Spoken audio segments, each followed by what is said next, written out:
Well, the man charged with murder and the disappearance of Ole Miss student Jimmie J. Lee was in court today.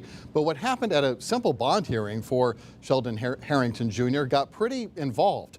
Our Brittany Moncrief was in court today as witnesses took the stand. This was a bond and preliminary hearing, but so much was revealed about the day Ole Miss student Jimmie J. Lee went missing last month.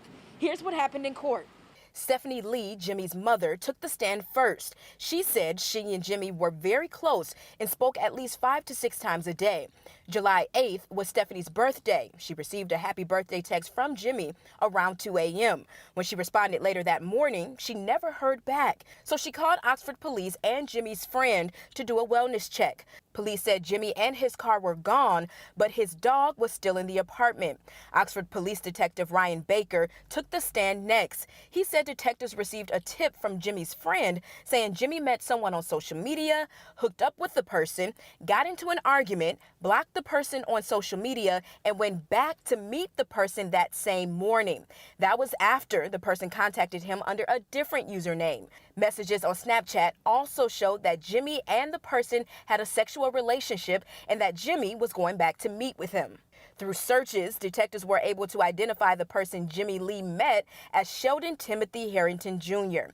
Prosecutors also showed various surveillance videos. One showed Jimmie Lee's car pulling into Harrington's apartment after 7 a.m. Shortly after, a man is seen running, exiting the complex. That same man was spotted at a nearby gas station moments later, flagging down a car. The man got into the car, which was pulled over in a traffic stop minutes later. Body cam video showed the passenger to be Harrington.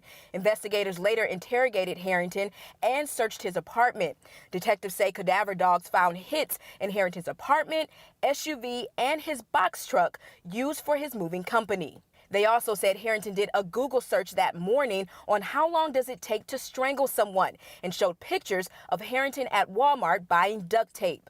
During cross-examination, Harrington's attorney, Kevin Horan, said investigators never interviewed the cadaver dog handlers and couldn't identify if the dogs were human remains, tracking, search and rescue, or tracing dogs.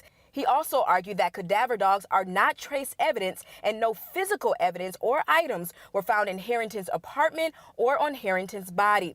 Harrington's mother, Tina, his Sunday school teacher, and school teachers also took to the stand and described his academic achievements and community service.